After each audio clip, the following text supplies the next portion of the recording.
Sunday how I was feeling. I says, well, I'm really bouncing back. Yeah, for those who don't know, I took a spill last week and I really put my shoulder out of commission for a while. So after I left here and went next door, then I went to the doctor right away. So I was there Tuesday, Wednesday, Thursday, Friday. By Sunday, I'm a lot better. So thank you for your prayers. Those who've been praying for me. The theme today, holding on. I had coffee with some guys this morning and told my shoulder, and one was talking about, he drove an 18-wheeler, and he's getting out of the 18-wheeler, and they have this bar, you can kind of have, well, he didn't quite get it. So we went down in the gravel, and he says his first impulse was to look to see if anybody was watching. And if you could picture it the flip side, when you hold on, your impulse will be to see if people are watching, to find your hope and your strength. Not because of embarrassment, because that's the truth. That's the truth. There is a God, and we can hold on to him. It's going to be okay. And the whole story of the Bible is the beginning connection with God, then lost, and then restored. That's the whole message of this book. The God is in a process of restoring that relationship with us again. So we can hold on to it. Otherwise, the only thing to hold on to is what you see, touch, feel, and that someday is going to not. It's going to go out of existence. It's going to be burned away by his presence. And so when God began to call Abraham out of the early Chaldees, I remember as a child in Sunday school, if you had to mention the three big names of the Bible, it would be Abraham, Isaac, and Jacob. You know, they were the patriarchs, the hero of the faith. You know, I remember as a young man, kind of getting the Bible, reading a little bit more, and that's one hand. On the other hand, then beginning to learn and see what happens in families when dysfunction develops and lasts sometimes for generation by generation. You read that awesome verse in Exodus 20, I'm a jealous God, visiting the sins of the fathers upon the children to the third and fourth gen. And you can see that sometimes. See families where there's been a speed bump and it looks like the next generation, it looks like it's inherited. We've talked about that before a bit. Jeremiah 31, he says, I'm going to make a new covenant with you. No longer will it be said, the teeth of the sons will be set on edge because of the sins of the fathers. Each one will die for his own sin. You say, well, which is it? You know, do you inherit it? Is it because your dad really messed up? Does that mean it's going to wash over you? Or is it each generation by itself? And God unfolds over time how both of those fit together. Because there are things you can look at in the story even of Abraham, Isaac, and Jacob. And I'm going to go there in just a second. But it says in Proverbs 26, verse 2, like a sparrow in its flying, like a swallow in its flitting, a curse does not alight without a cause. So here's generation A. And they walked in darkness in this particular area. That will not become the second generation's monkey on their back unless there's a cause given.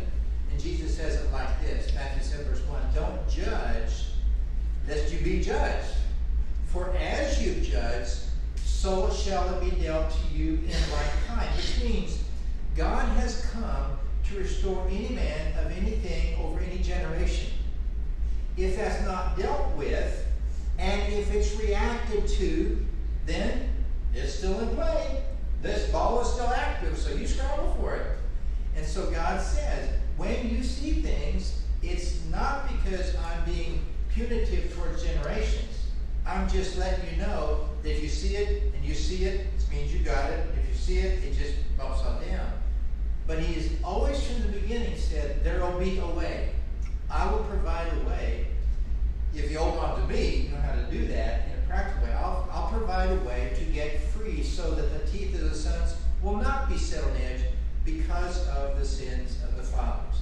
But if you go back and read Exodus 20, it says, showing mercy and loving kindness to thousands of those who love me and obey my commandment. So you have to look at what does loving him and obeying his commandments look like if you're one of those generations that's downstream from something and it seems like history has passed that on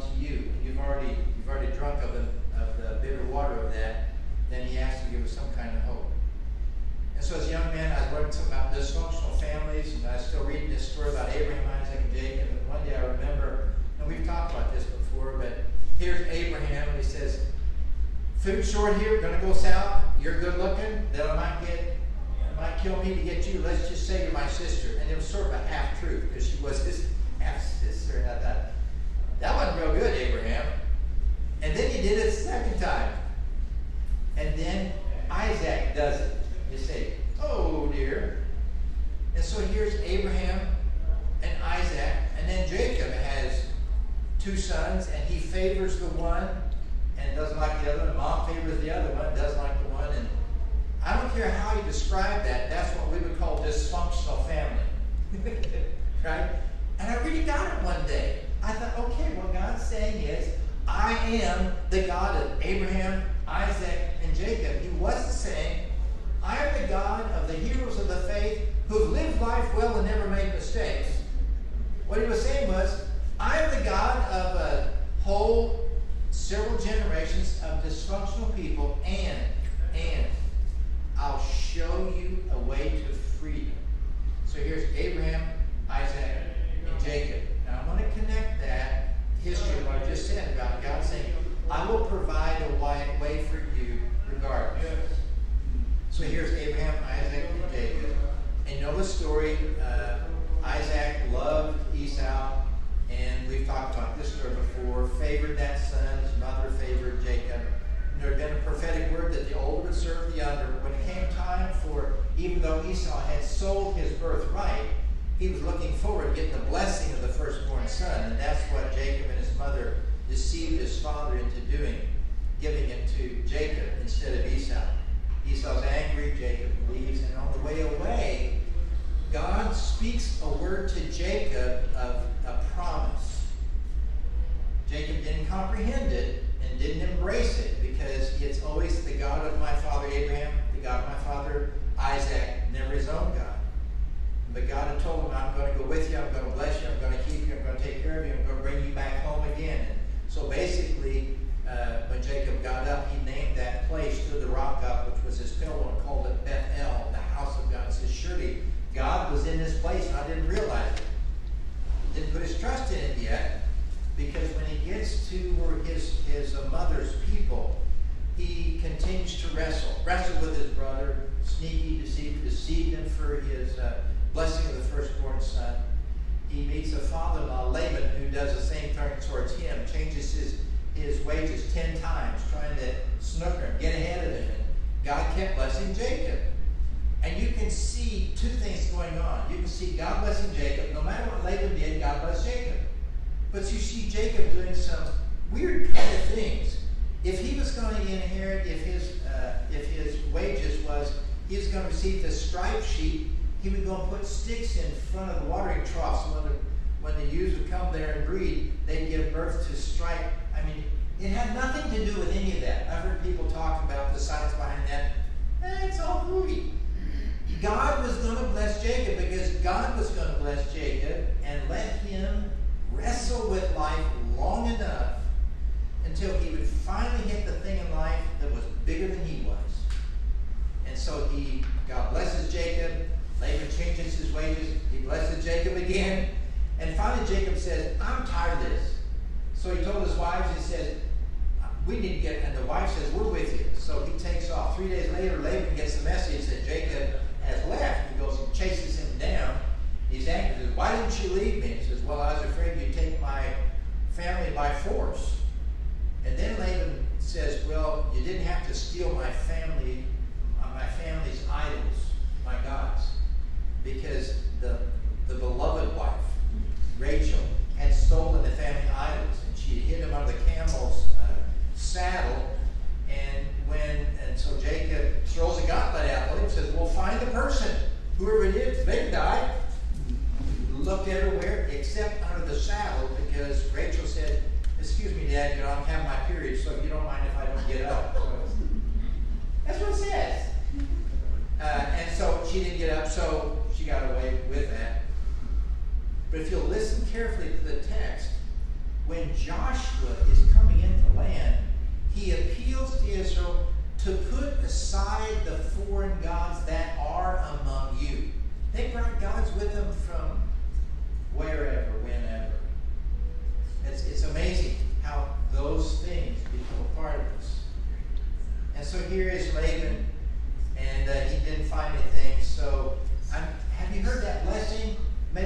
watch over you and me while we're apart until we see each other again?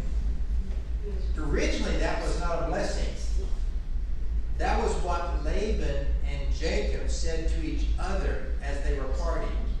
Because on the way there, God told Laban, you don't touch Jacob or you're in trouble. And Laban tells Jacob that's what God told him. He says, so I'm not going to do you harm. He says, I could, but I'm not going to do you harm because God told me not to.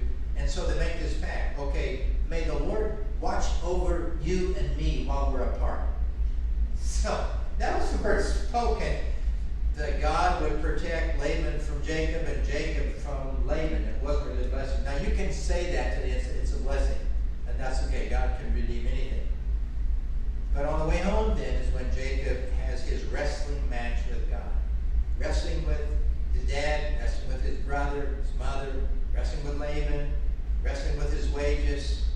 And on the way home, he's about to face the one thing that he can't out-wrestle. And that's his brother who's coming with 400 men. Meeting him, not bearing gifts. And in the East, by the way, you always bear gifts. Even if you don't like the guy you're going to meet. It's just part of the custom of the whole East. If somebody's going to come apologize, they'll bring a plate of goodies. If they got a big apology, it's a big plate of goodies. He was coming with 400 men. This was not to bear gifts. It was not for reconciliation. But the night before, Jacob wrestles with God. And he's asked a question. Remember the question? When he says, let me go? And Jacob said, I'm not going to let you go unless you bless me. Remember what he's asked? What is your name? And what was the last time he was asked, what is your name? When his dad asked him, what is your name? And he said, I'm Esau. But this time, Jacob said, my name is Jacob. Finally, when Jacob was willing to stand before God for who he was, when he owned up to his name, his inclination, and therefore his legacy of nothing changed, he owned up to that. He wrestled with God, and God said, your name shall be called Israel. The Israelites today are named after Jacob's new name, Israel. Because you've wrestled with God and man and have prevailed. You've won. You say, what did he win? The next morning, he greets Esau, and they weep and they're reconciled. And the only thing I can find anywhere in Scripture that describes why there was a change from 400 armed guards to being reconciled and falling on his little brother's shoulder and weeping together is that Jacob finally quit wrestling with everything around him and wrestled with God. And that to me is a precious story because of something else that happened as these next years unfold. And that is that the wife that Jacob really loved was Rachel. And God saw that Leah was barren. And so he gave Leah, he opened her womb, she had a child, Reuben. And Reuben, Simeon, and Levi all mean something specific. And each of them meant something. She says, now my husband is going to love me. Now my husband is going to love me. I gave another son, and now my husband's heart's going to be inclined towards me.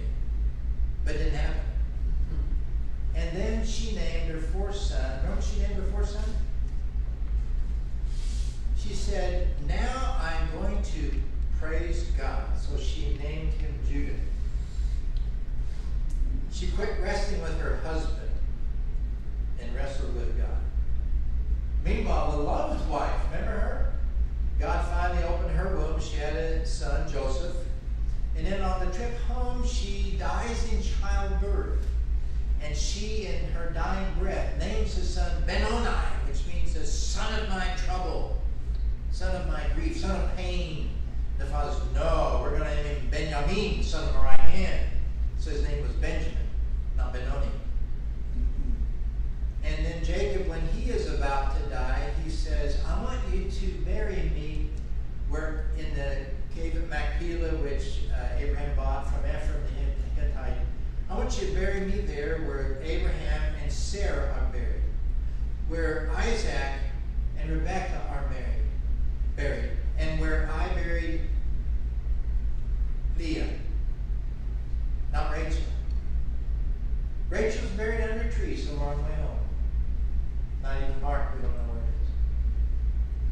But Leah received the honor of the family burial site.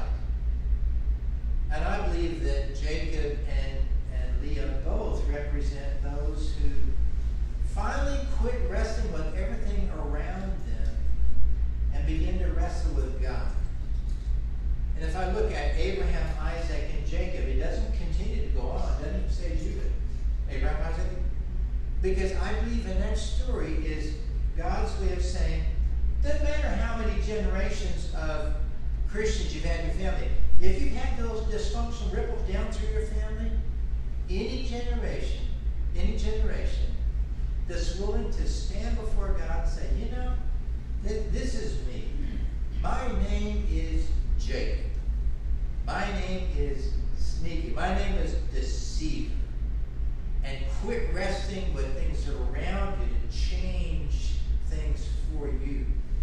Begin to wrestle with God. I believe the message of I am the God of Abraham, Isaac, and Jacob is I can work through any family and bring anybody in it, loved or unloved, to a place of inheriting honor. I just love that story. And I look at the whole plan then that unfolds when they go 400 years and come back and God unfolds this pattern of the tabernacle. He basically was saying, you can approach me. You can come into my presence. And he laid out for them that plan of what would be. And Jesus is the fulfillment of that plan. And he does fulfill it. That's why the curtain in the temple is ripped from top to bottom. You don't need the treasure map anymore. You got the real thing. Jesus is the high priest. And we have access into the presence of God. But when you go in the presence of God, you can't go in with any shadows. 1 John 1:5. God is light. And there is no shadow of turning. So when we're called to go into the presence of God, it means he's made it possible for us to be set free from any shadow of things of generations before. And I would encourage anybody here today, people joke about having either skeletons in your closet or was it horse thieves in your ancestry. If you're willing to look at it, probably everybody has a horse thief in his history somewhere or other. But those are the ones we don't want to be. I would encourage you to be very, very careful about wanting to distance yourself from anything unseemly in your family tree.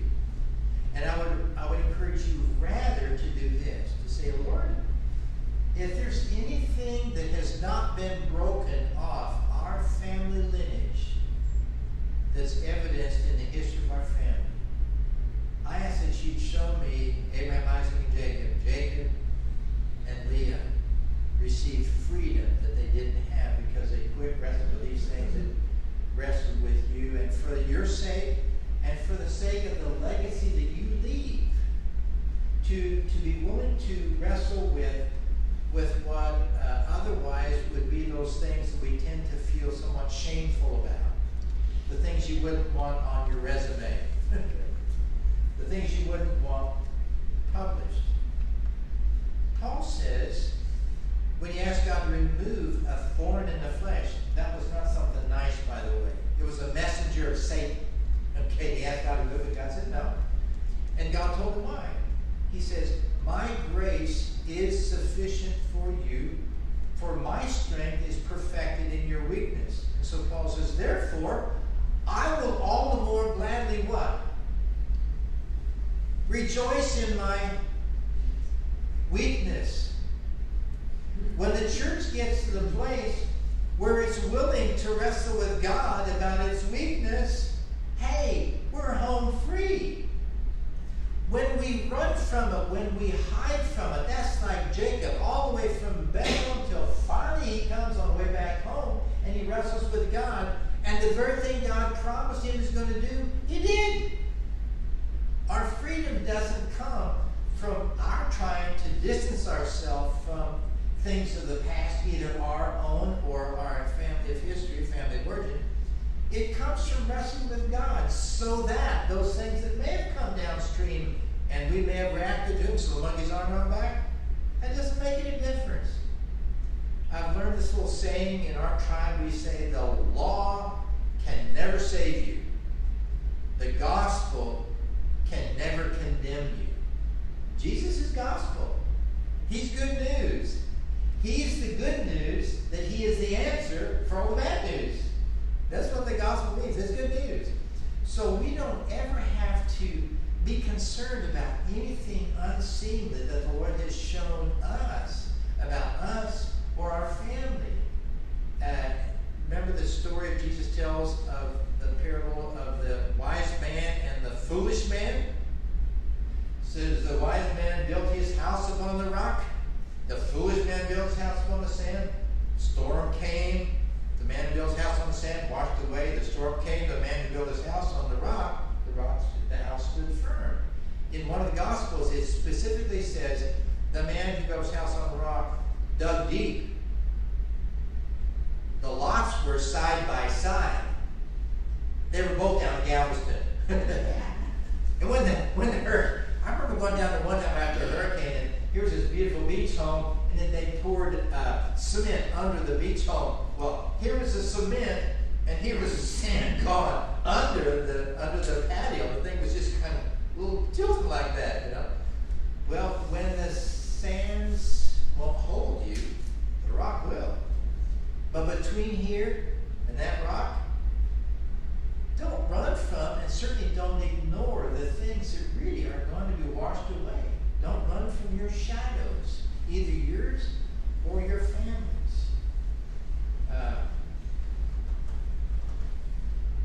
Yeah, I won't go about the rabbit trail. Almost went somewhere. Sorry. By the way, I believe nations run the risk of also having shadows that they run from. And sometimes families or nations will appeal to the goodness that they are or had rather than owning the darkness that is also there. And you know what? You cannot run it because it's here. Because if I made a judgment and it said don't judge lest you be judged, for as you judge, so shall it be dealt to you in like kind. The reason God says in like kind is all the way back to Genesis. You can be confident if you sow carrots, you're going to get carrots. Well, if you sow a judgment, God's going to leave a very clear audit trail. So if you got the fruit, you must have the root. And so we don't need to run from the things that otherwise we would not want to be seen as. Sometimes you may not even know why it's there, where it came from. Sometimes we don't have a memory connection. Never maybe you just sit down and pray with somebody else. If we prayed about what Lord hadn't shown us, maybe you just sit down with somebody with some wisdom and discernment in the Lord and pray about it, find out what that root is, and just bring it to the cross. That's what the cross does. It sets us free. That's the message of I am the God of Abraham, Isaac, and Jacob. I don't care how, God says, I don't care how long you've been wrestling with people. When you find out that go, that start wrestling with me, I can take care of Esau. I can take care of the part of life that's coming against you. I can take care of the part of your life that you grieved over because you weren't loved. And I can bring you to the place where you can finally trust in me and I can restore your honor. I love the verse where God says, I can give back the years the locusts have eaten. If there's anything in you or in your family where it looks like locusts has been after you, just stop and say, Lord, what's this little locust thing about here? You know, what is this thing that just seems to linger in spite of good intent? It just seems to, sap the strength out of my life or my family or my heritage. And ask God to say, God, show yourself faithful. Show yourself for who you have said you are. I am the God of Abraham, Isaac, and Jacob. Dysfunctional people that when they trust in me, I can set them free and restore honor. Yeah. So, I am holding on to me. I like that. Yeah, that's good. Thoughts that have been roaming around in your head.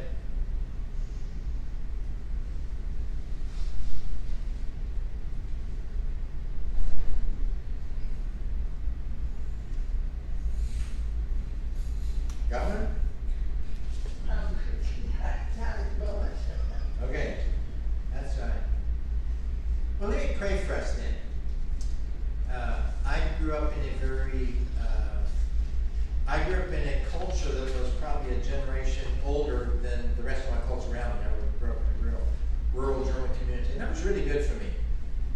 But I grew up in a culture that also was fairly reluctant to talk about personal issues, whether emotional or spiritual. Men were usually men of few words. And I realized that a lot of people my age or older have struggled with some of those same things. And that's a difficulty because it left some of us less than free to just sit down and honestly put in a light things that have just been shadows or kept in the closet. So what I want to pray, I want to tell you this before I pray. I want to pray that God will give you an opportunity. Some maybe in some of your small groups, some of you one-on-one. But I want to encourage you to start looking for the people who are safe people, that you could just start simply saying, Lord, pray about things. You don't have to know how to fix them. You're not going to fix them anyway. He is. But beginning to just put them out there and trust God's grace to guide you in that, that's what I want to pray. So, can I pray that for us?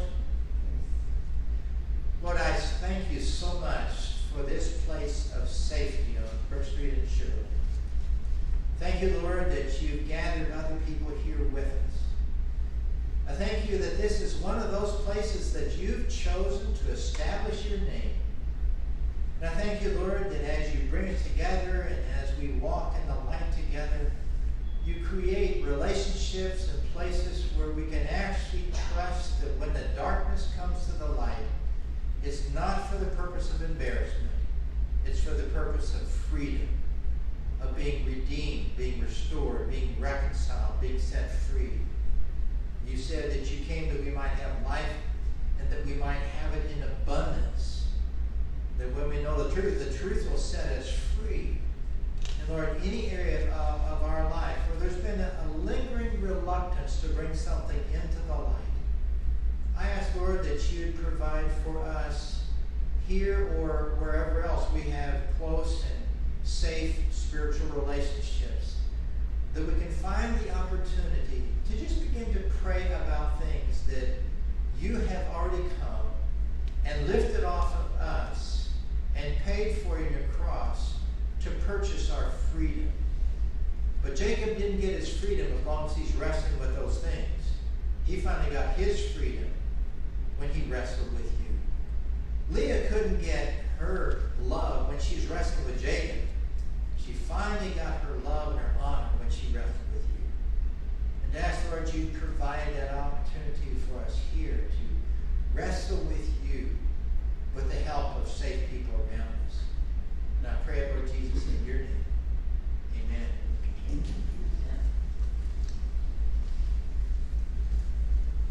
How was your time in California? Did you recuperate? That's what I thought you were recuperating. Oh. I didn't know about the fall. Yeah, our time in California, we tell people it was wonderfully fatiguing. We had 4 of our grandkids for 11 days by ourselves. We were out for 15 days, but our son and daughter-in-law were out of the country, and so we had to. My wife was going to text my daughter-in-law just some of the things we enjoyed doing. And we started thinking about it. We had an incredible list of things we did, including taking all 4 of them to the Arboretum in Monterey. That was a hoot. That was fun. It really was. You do feel for our young parents today who, you're always keeping an eye on, let's see, there are 3, where's the 4th one? And often in tight places, I would say 2 of them, hold my hand. Liz would say 2 of them, hold my hand, And they were really good kids.